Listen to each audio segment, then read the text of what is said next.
Assalamualaikum warahmatullahi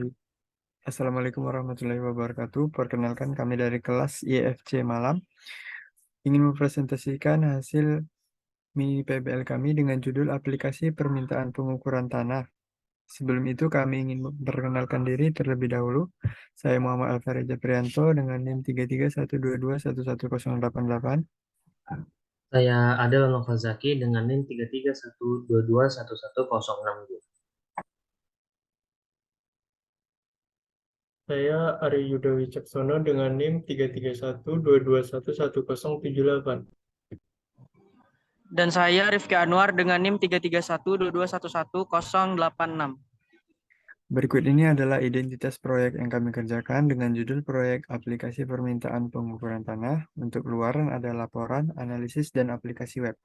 Untuk dosen, pengarah dan laporan mata kuliah, yang pertama ada Pak Ahmad Hamim Tohari, yang kedua ada Ibu Rina Julius, yang ketiga ada Ibu Anis Rahmi, yang keempat ada Pak Banu Failasuf, yang kelima ada Bapak Sumarto, yang keenam ada Bapak Sudra Irawan, dan yang ketujuh Bapak Novel Ardi selaku manajer proyek kami.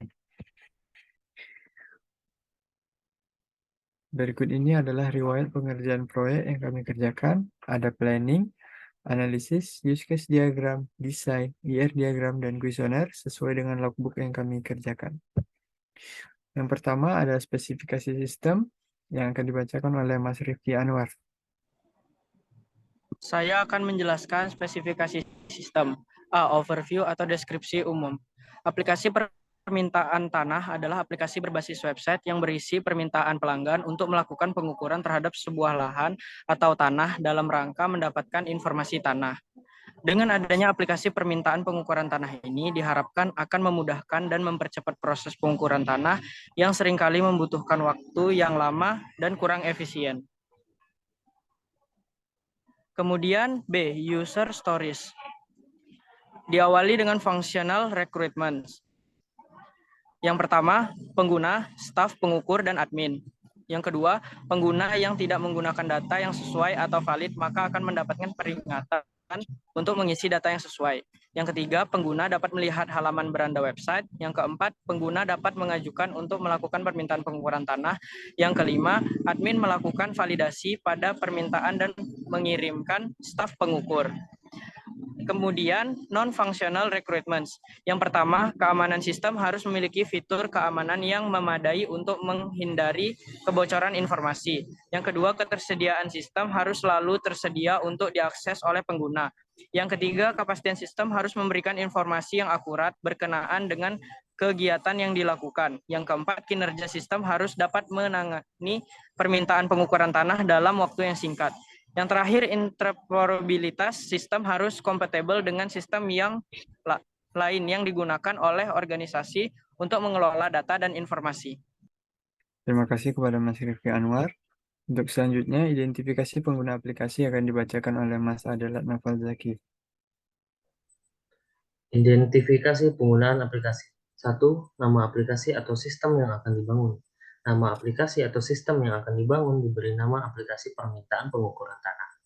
2. Penggunaan aplikasi atau sistem yang akan dibangun. Pengguna yang akan menggunakan aplikasi permintaan pengukuran tanah ini bisa semua kalangan. 3. Populasi dan sampel. Populasi merupakan keseluruhan dari objek yang diteliti pada aplikasi permintaan pengukuran tanah ini. Populasinya ialah seluruh. Berikut ini adalah contoh sampel yang kami gunakan. Contoh sampel yang kami gunakan diambil dari sebagian penduduk Kelurahan Kabil, Kecamatan Nongsa, Kota Batam dengan perhitungan seperti berikut.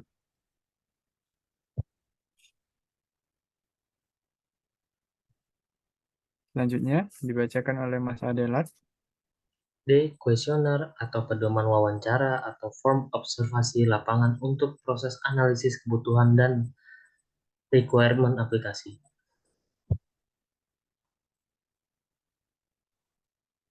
Berikut link kuesioner yang akan disebar.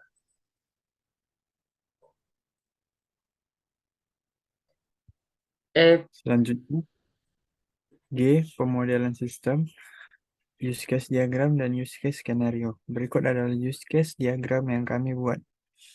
Ada admin, user, dan staf pengukur.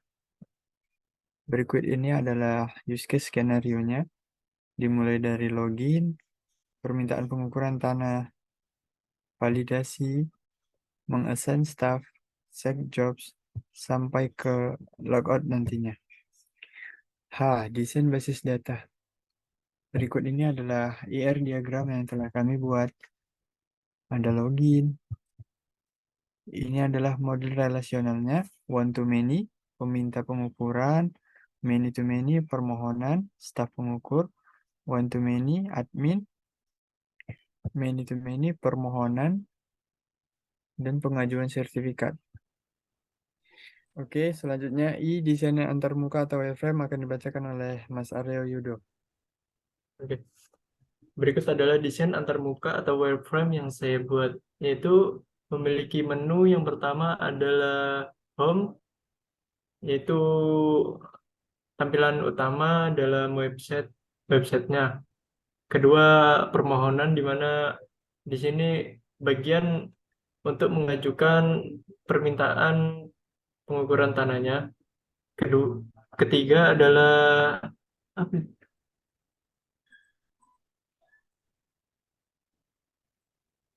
Tiga baca. Aduh, astagfirullah. Belum lagi ngedit, belum lagi.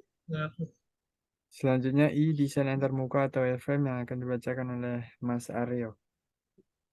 Baik, di sini adalah desain antarmuka atau wireframe yang saya buat. Pertama, dalam desain yang saya buat adalah memiliki menu home, di mana di sini menampilkan tampilan utama dalam website yang saya buat. Kedua adalah permohonan, yaitu menu di mana nanti di bagian untuk mengajukan permintaan pengukuran tanah. Ketiga adalah menu di bagian biodata, yang di mana kita bisa melihat data-data pribadi seperti NIK, nomor telepon, email, atau lain-lainnya. Selanjutnya adalah sertifikat, di mana kita eh, mengambil atau mendownload sertifikat yang telah diterima atau diverifikasi oleh BPN. Selanjutnya adalah staf, di mana anggota-anggota staf yang bekerja dalam membuat website berikut ini. Selanjutnya adalah bagian search untuk mempermudah mencari sesuatu yang diinginkan oleh pengguna. Dan yang terakhir adalah menu logout untuk keluar dari akun dari pengguna. Baik, terima kasih Sekian. kepada Mas Aryo. Sekianlah hasil presentasi kami dari kelompok Mini PBL 5 dengan judul Permintaan Aplikasi Pengukuran Tanah. Terima kasih. Mohon maaf bila ada kata yang salah. Assalamualaikum warahmatullahi wabarakatuh.